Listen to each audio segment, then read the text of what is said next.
Indivisible besides our original folks? Anybody? Or just everybody that has heard of Indivisible? Okay, heard of it. How many people have read the website? There are a few of us Indivisible nerds in here, but you know, I will say that's your homework, is go to indivisible.com. It is an incredible resource, and so that's where we're getting all this information. So it has grown tremendously, and we are happy to be the latest chapter in Mississippi to form. So we'll go ahead now, and Denisha is going to do the slide advancement for us. And oh, good, thank you. Okay, that'll be easy. So welcome to everyone. One thing, the most salient point of Indivisible, that it is a model for efficient activism, making the best use of your time for resistance. We've all got busy lives, jobs, so this is like surgical strikes with things that together, done as a group, will make a difference. And we've already experienced how we've made a difference. Okay, tonight our meeting goals are to connect with other people who share our values and concerns. Think this is your support group for the next few years, unless something happens here in the Trump era. We're going to learn about Indivisible. We're going to leave the meeting fired up and energized to participate at a level that works for you. Small or large, every bit counts. And we're going to plan one action that we will do as a group for Indivisible Northeast Mississippi. Okay? So the agenda, we've been welcomed. Why are we here? We know. We've reviewed our meeting goals, and we're going to find out about Indivisible. We're going to approve some guiding principles. If you want to add some, or you think something needs to be added, please mention that. We're going to talk about ways to get involved, and we're going to plan the one action. Okay, how did Indivisible come to be? Did anybody ever watch, not long ago I caught a program on Frontline on PBS about the rise of the Tea Party. Anybody notice that? Have you ever done any research on that or noticed? Well, it was a phenomenal movement which is the basis of the Indivisible movement. So congressional staffers who understand how members of Congress think created Indivisible based on the success of the Tea Party. So we're using the town halls, all the things they did to get noticed and get action and turned it around. So it's a volunteer movement. There are, I don't think, any paid staff. There are now they're starting to do forums or workshops or something to train people in the movement. But it is truly a grassroots movement. Okay. All right. So Indivisible's concept is for resistance. We're going to do organically or grassroots formed groups and leadership. We are not professionals, but do try this at home. We want to focus intently on members of Congress. So, for 10 points, who can name all of our members of Congress? From Mississippi? Yeah, that's all we care about right now. That's our job. Yeah, you don't have to do all. Okay, who's our, we know, you know these. Now, who's our, who knows what district we're in? First. Yeah. Okay, who is our representative? Roger Wicker. Trent Kelly is, yeah, that's good. And I didn't know that. I didn't know that. I never made a call in my life. I hated politics. So, and then our senators are? Cochran and Wicker. Betty, yeah, okay. So, we know who they are, we know where they live, and we got their phone number. There's a little handout back there that has the phone numbers of them. That was a healthcare thing, but I want you to get one of those going out, paste it on your refrigerator, okay? And put it in your phone on a speed dial, because that is serious, okay? We're going to learn about the proven tactics that we're going to use, okay? There are 6,000 groups plus nationwide and growing. When we started, I think there were like maybe 3,000. And we did start out as a women's group because frankly, we were scared. And we were scared to, come out and be public because some people that started with us had acts of terrorism, like a dead animal in their driveway or something, so we were a little concerned. But in August, we got a wonderful visit. I got to know the people on Facebook from Golden Triangle Indivisible. They sent 2 folks over here and told us about their experience, shared their resources, and we said, okay, we can do it too. Okay. So that's when we decided to, enlarge our scope and go public. All right. Key indivisible activities are, number 1, coordinated calls. Remember when all of us as a group, either in statewide or nationwide or just our group, will on whatever issue is burning at the day or that we've gotten information about, we'll call for, okay, today, everybody call on this business day. You remember I think with the healthcare, Cochran's office reported getting more than 200 calls about this, and so he was undecided. So they do, it's so easy. And if we can get in the habit of it, it will work. I guarantee you. District office visits. Now, we have met with all 3 of our representatives to date.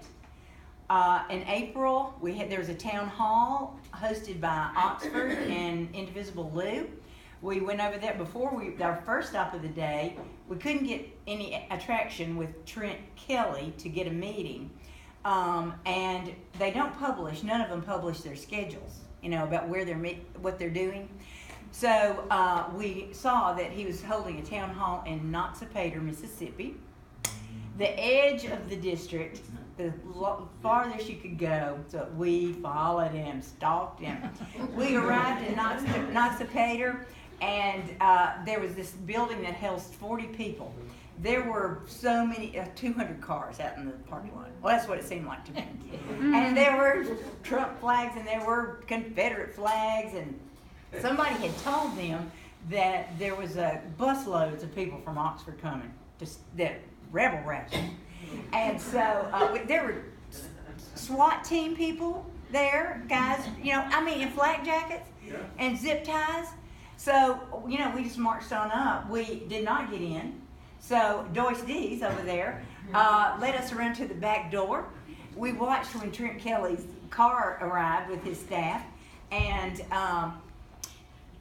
he said, "Oh, hi." Oh, and he was shocked. He said, "Oh, Miss Doyce, what are you doing here?" And we said, "We want to talk to you." So the next day, I get a call. They have time for us to meet.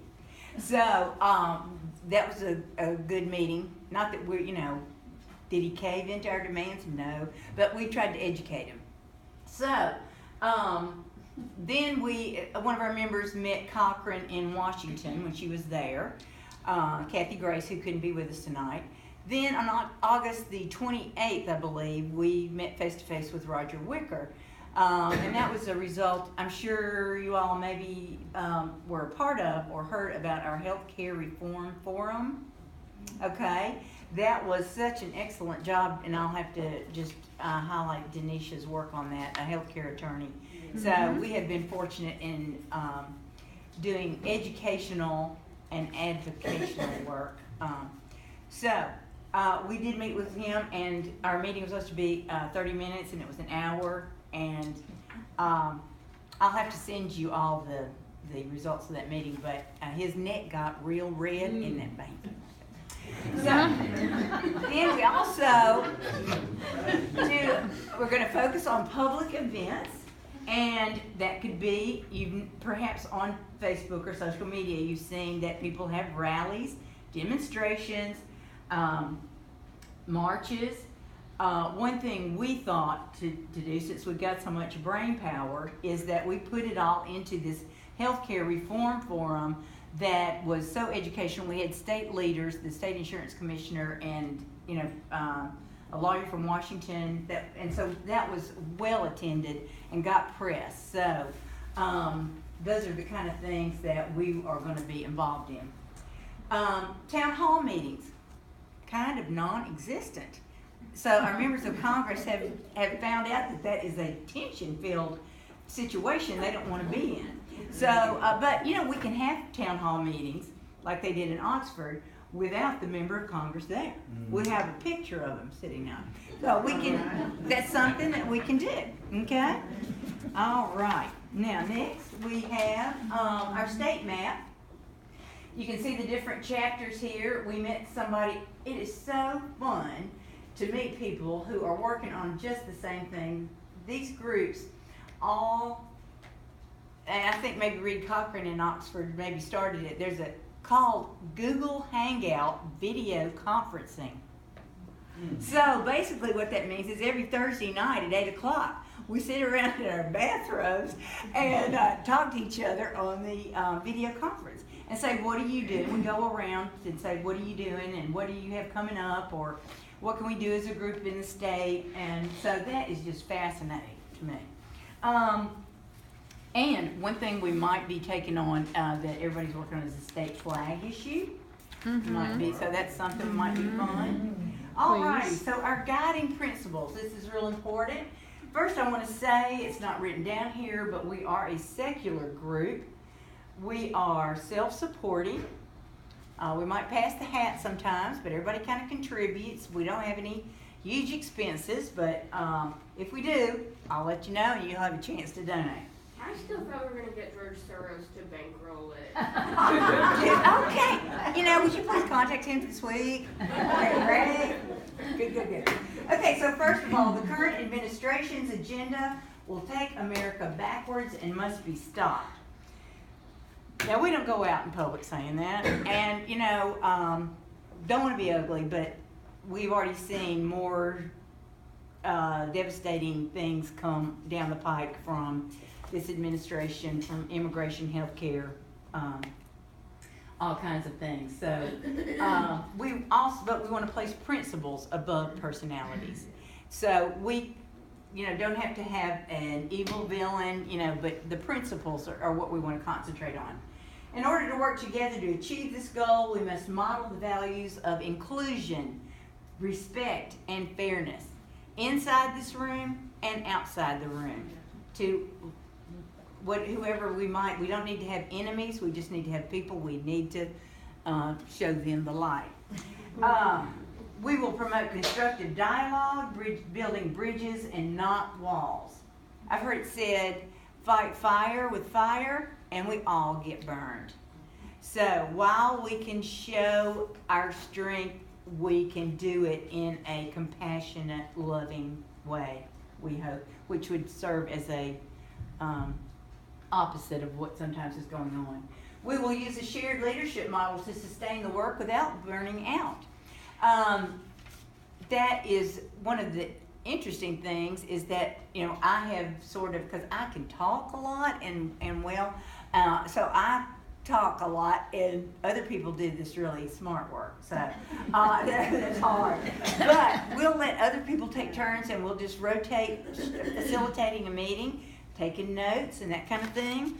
So anybody who wants to be involved can be. So that's a sort of a diagram. Can I say one thing? Yeah. So with those principles in Oxford, we changed the word from the current administration's agenda to the Republican agenda, because we saw that a lot of the issues that Trump has exacerbated were issues before, and so we thought it was getting a little bit myopic to just say Trump and not focus also on Paul Ryan and all the Republicans that were there before. So I don't know what y'all would like to do with that, but that's what we chose to do. Thank you for that. That's exactly right. Thank you. Okay, somebody take that down, please. When we refer to it, because that is sort of, short-sighted. There's more people behind him, making him talk. Okay, ways to get involved. One of the easiest ways to get involved and the least least thing that we can do is just be on the mailing list. When somebody sends you an email saying, here's the issue, here's how to take action, all on September the 25th, we're all calling every member of Congress, and we'll give you a script, we'll give you a phone number, and then you just report back and say, I did it, check it off. You can review the Indivisible website, and if you're on social media, look through there and see what's going on. Since, I don't have many Facebook friends left, regular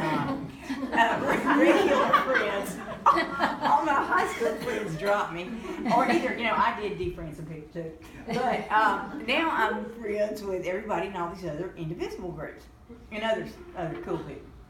So, anyway, then another little harder thing, it's easier, but this is a little more effort. Visit your legislators' offices. If there's a group going, we'll publicize that, and you can be a part of that. Organize and or participate in a public event.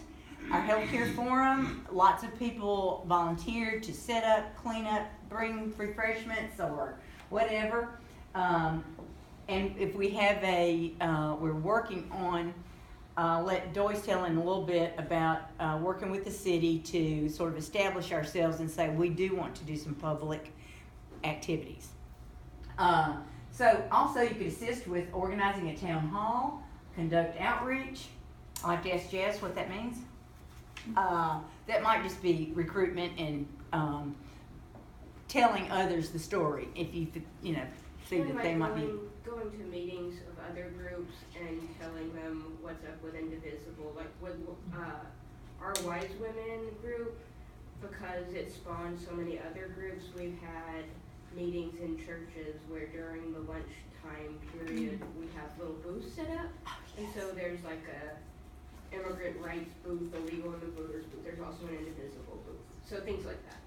Great, and that reminds me that the Golden Triangle group has a tent and a table and a banner that they go to, like anything that say was in Fair Park that was a kind of a community event, a football game or other things, and we'll put our little tent up and give information about how to join our group. We do have a Gmail account, we have a Facebook page, I need a Twitter page, so there's all kinds of outreach we can do. We also marched with the Indivisible banner in the Oxford Pride Parade. There's a lot of different ways to go about doing that. Great. That's where networking is critical, because you might not be able to think of things. Now we are, some of these other, like Golden Triangle and Oxford, are on college campus, and they can zip over there and do a little march. But here it's serious. You got to have a permit, and so we're working on that. But and it's a little more conservative, so we want to choose carefully. Okay, a little more effort. You can be in a working group. We have several working groups going now. Letters to the Editor is one that's been very successful. Gabriella is about to publish an op-ed on immigration. I bought copies for review. Great! Good. Okay, we'll pass them out if you'd like. That's great. So you'll see it in print soon. You can facilitate a communication channel.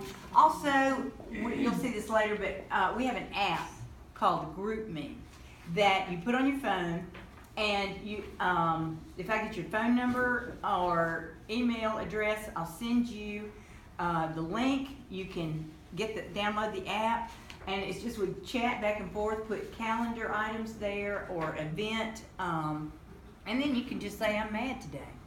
So that's been really effective. Then you can liaise with the Indivisible Mississippi, our statewide group. All right. So minimal commitment, making calls. You'll get an alert from us about here's our issue. Also, daily action. I got that a while back, and you just sign up for it on the website. They send you a text message saying, daily call, here's what we have. Call your people. They'll give you a script and a number to call. And is anybody who's called their members of Congress here? All right, good. Some people are kind of shy. And some people can say, oh, do you really think that's going to make a difference? Well, my one call might get lost. It might make me feel better. But if 40 of us called that day, I guarantee you. Now, I'll have to tell you this little story. I called Roger Wicker's office one day this summer, and I get Doug Braff, a little college intern. And I said, I'm from Tupelo. You give me your address and such as that and your zip code. And he said, well, you know my grandmother? And I said, well, I bet I do. Mary Elizabeth Williams. Oh. Y'all know the retired orthodontist. So I said, yeah, I do, but I bet she's not going to be in my group. And then I called Cochran's office, and I remembered Bennett Mize, Buzzy and Catherine's son, he was in my Sunday school class. And so I said, let me talk to Bennett. So I got up with him, and it was a great conversation. So these are all hometown folks. So I said, let me just tell you something. So anyway, Daily Action is a great tool for you. Countable is another app.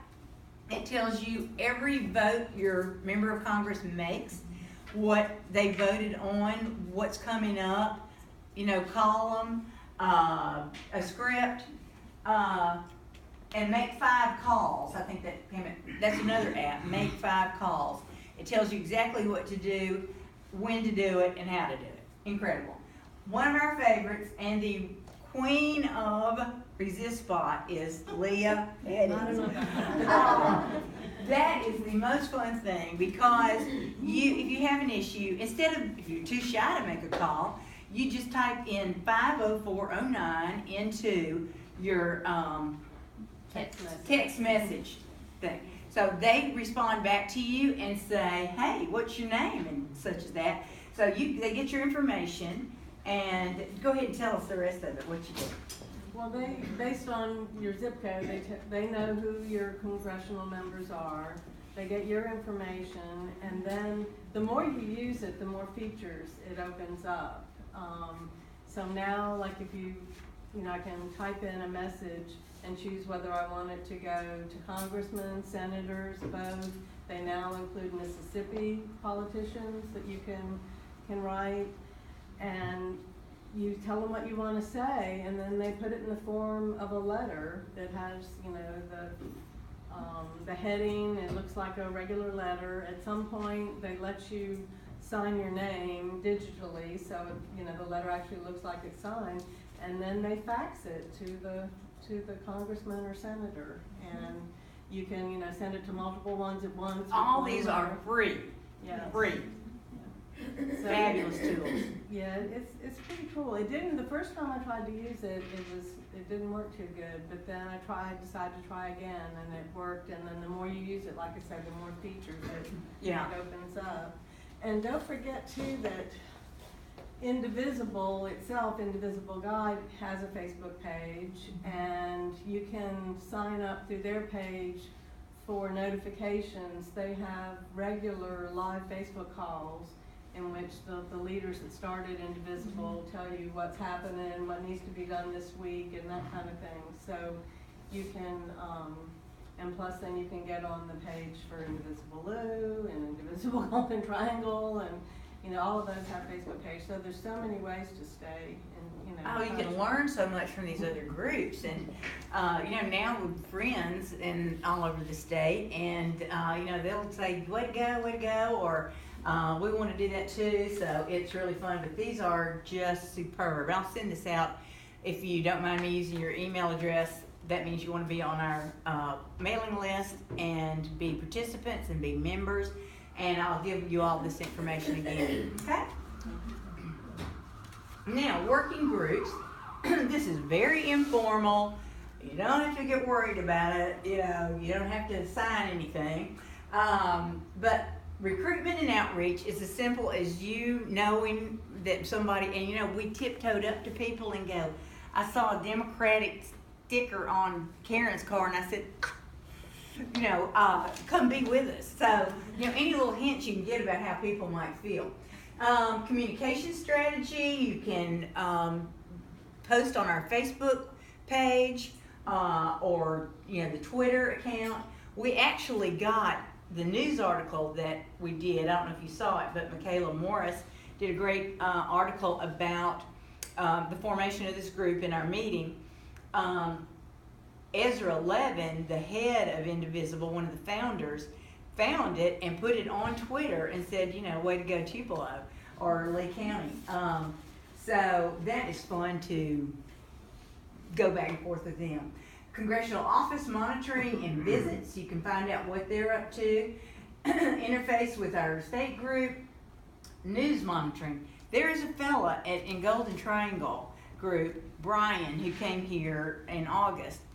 He loves to comb all the crazy bills that are coming around in Congress, and he makes a list of the most pertinent things that would be meaningful to us that we can take action on. So he keeps that up and posts it. So that's one way. Local events and keeping it fun. We have had fun every time we have a meeting because, like I say, it's just a time to vent and feel normal. But we are, for October, we're thinking about if it's pretty weather for the October meeting, we can have a picnic outdoors and maybe do an action or invite people that you might want to invite for something fun and easy. Okay? Now, opportunities for diversity. We're doing okay, but we're pretty vanilla in here, and we are, thank goodness that got a few young folks, but we're looking for intergenerational experience with young people. Thank you, gentlemen, for being here tonight. Immigrants, if you know anybody in that community, any Muslims in this area, the LGBTQ demographic, and political moderates. And this is very important. The color for Indivisible is purple, which is a blend of red and blue. We say we are nonpartisan. I don't think it's a joke, but that we want to be open-minded. And if the current administration does something wonderfully positive, we will just tell them so and thank them. Plus, we now have a lot of, if we stuck with the original goal of being against the Trump agenda, there's a lot of Republicans that are against the Trump right now. Well, that's right. So, we could band together. It is. The tide is turning. So, communication strategies, audiences that we consider. We write regularly to the members of Congress, potential partner organizations. I think Mississippi Rising coalitions. There are so many groups that are doing incredible work throughout the state, and sustainable equity, action together. And the NAACP group here, we can partner with you all too. Potential new members, again, just people in your sphere of influence, the community at large. That by with our publicity, we can make that happen. And we do have a great relationship now with the Daily Journal and news outlets. So, yes. Could I interject another? Please. So I see several members here. Mississippi Votes is another group that has a very worthwhile agenda of voter registration and surveying information to be used for later on developing strategy and dictating. Thank you for mentioning that. To be a purist in the Indivisible movement, you would focus only on national issues, but this is so critical, especially in Mississippi. So how many team leaders do we have with us tonight? Okay, there are probably 8 of our group that are team leaders for the Mississippi Votes. The biggest demographic that are not registered are 18 to 29-year-old college students, and then who's the other one? Older, because the biggest voter block is older white voters. So, I'm doing my part. Anyway, that is a incredible program that we'll have a meeting around.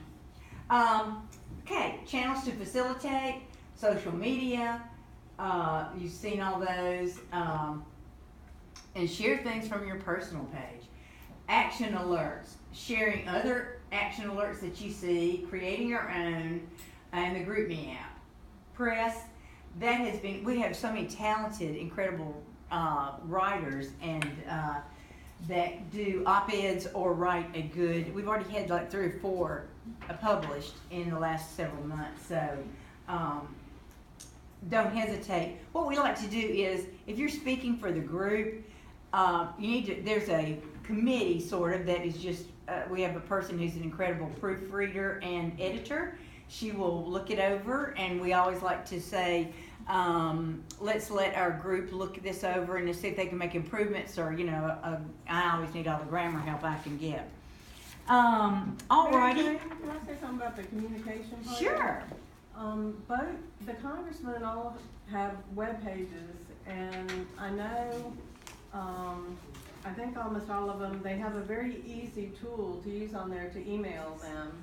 And actually, when you use that, that's the biggest time that I get an actual response from them. Sometimes it's a robo response, sometimes it's personal, it just depends. But that's another easy way to communicate with them, is just go to their website, use their email feature. Okay, very good. Yeah, it's really, and if you look on the website, it will be scary, okay? I'm just telling you. All right, so our meetings once a month, and it's been the first Tuesday, except when, you know, Labor Day was coming, so we moved it over a week. Monthly meeting is 5:30 here, same place. Every month, we usually will have 5:30 to 6 will be sort of a gathering time and refreshments, and then we'll have our meeting 6 to 7. Weekly power lunches.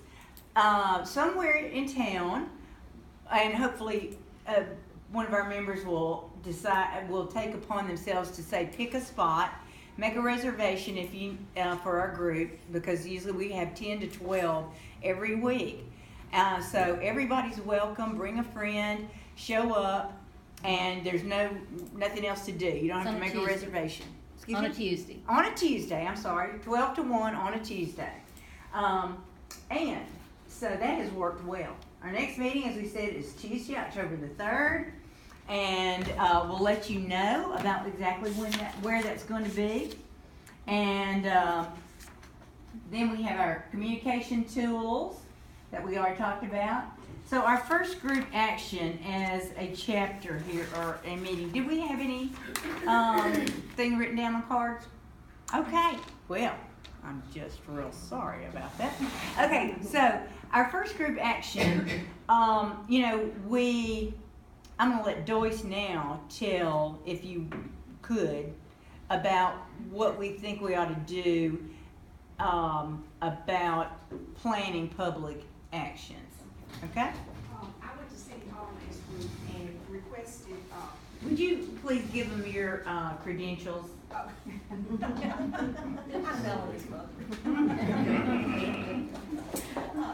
Anyway, I was at City Hall and met with Don and Alicia and asked them if they would please set up a meeting with the mayor and with Don and Alicia and probably the attorney as well.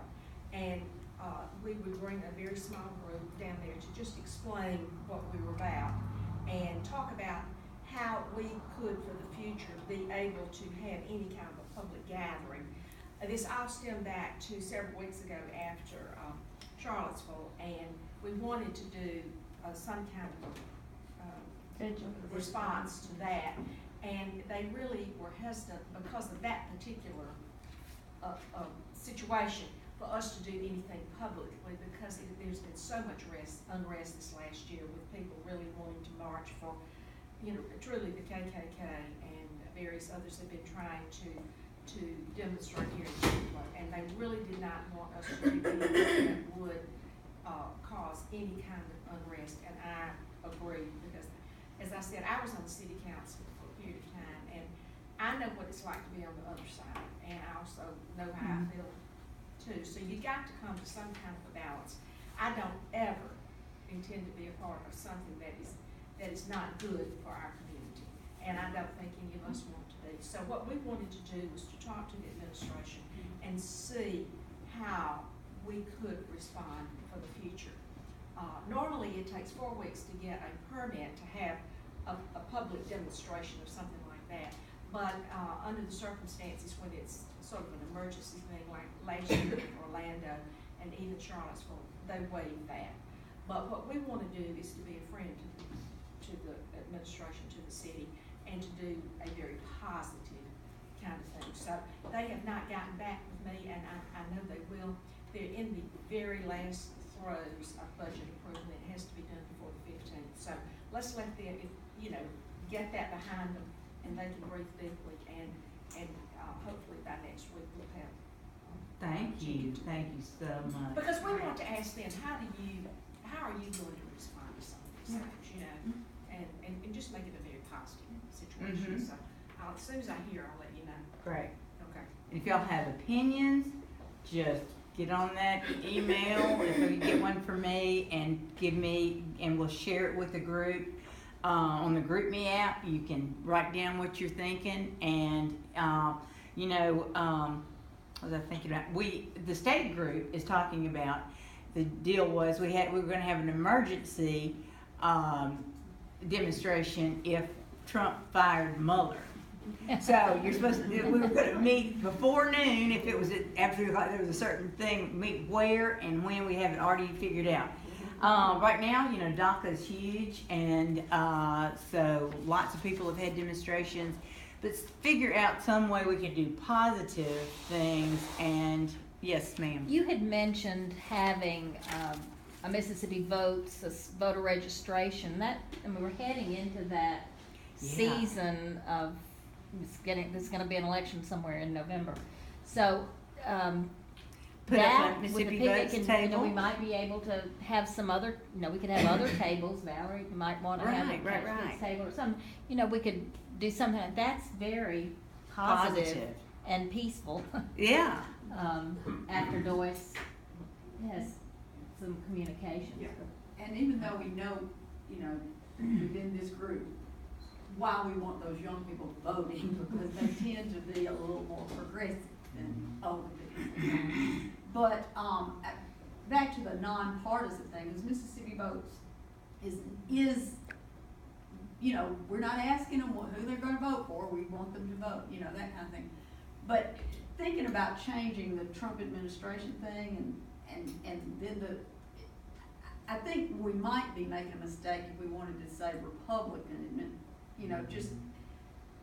but I do think we could broaden it from the Trump. I think that's true. If we're too focused on that, then when he's out of office, whatever that is, tomorrow or 8 years from now, then that doesn't mean we're okay.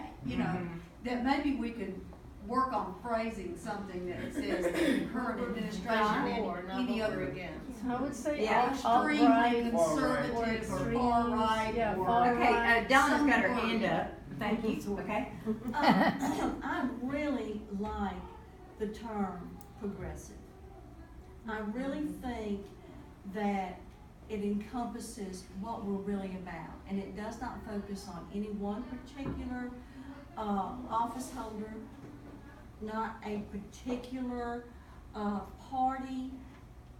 It's very nonpartisan, although it definitely makes a statement as to what we're about, but it does not attack. It says we are progressive. We have progressive thoughts. We prefer a progressive agenda, that kind of thing. I think that's so good. I was gonna say, I agree wholeheartedly. Talk about what you are for, F-O-R, for, not necessarily, dwelling on the negative and against. Approach whatever we're trying to do from a positive perspective. Progressive gives that sense to. That will have the sting of liberal. That's right. That's a bad kind of connotation. Is that associated with Bernie Sanders, that progressive? I'm not saying that's a bad thing. I'm just wondering Well, he definitely appropriates, I mean, he uses that, but I don't think, I'm like Leah, I don't think it necessarily binds us to Mr. Person. Sanders as such. And you don't think people will I don't think stop so. and do that? Well, That's sort of Maybe a we can new work on that. term or it's just come into vogue, and it's so much better than black and white labels that divide people. So be thinking always how we can work for the common good and be uplifting instead of tearing down, because it leads nowhere, as we know. Now we're going to get mad enough to do that, but that's when we're going to have to call upon our higher natures. All right, thank you. We'll all be watching for and thinking about an action we want to take. Might be meeting with the city. That's a great action. Our next dates are 2 lunches, Tuesday the 19th, the 26th, and our meeting on the 3rd, which we're going to start planning if you have some ideas, but we're going to look for a public place that's pretty weather. We're going to just order it. And so we'll be in touch with you and let you know. Who knows what this picture is to finish? Did you see this summer? Okay. Oh, that's the chain. yeah. Yeah, this is Panama City Beach in Florida, July 2017. Actually, my children and my grandchildren were down there at Panama City, and so I was just kind of sick. There was a big riptide, and there was a family of 3 or 4 out beyond the breakers, and they were drowning, truly drowning. And one person was going to go save the family. As they were going out, the people on the beach decided to start this human chain because the water was just going to kill everybody. So that gave, I'm so jaded, I don't get goosebumps much anymore, but that did it to see, and they saved the entire family. And it was a big miracle. So that is what we do. We can do nothing alone, or what we do is not, but we can magnify if we join hands and, make a human chain. So I love that metaphor, and so let's just remember that. And I think our last slide is ready, set, launch. So we are so happy that you're here and you've come, and we are official now. And what's our time frame? I don't know, but I have a next. Oh, good. I wanted to open the floor for questions and just be mindful of our time. What is I have it? a question. 6:48. All right. All right. But a public action. Okay, she has an idea of a Jim public can talk action. about.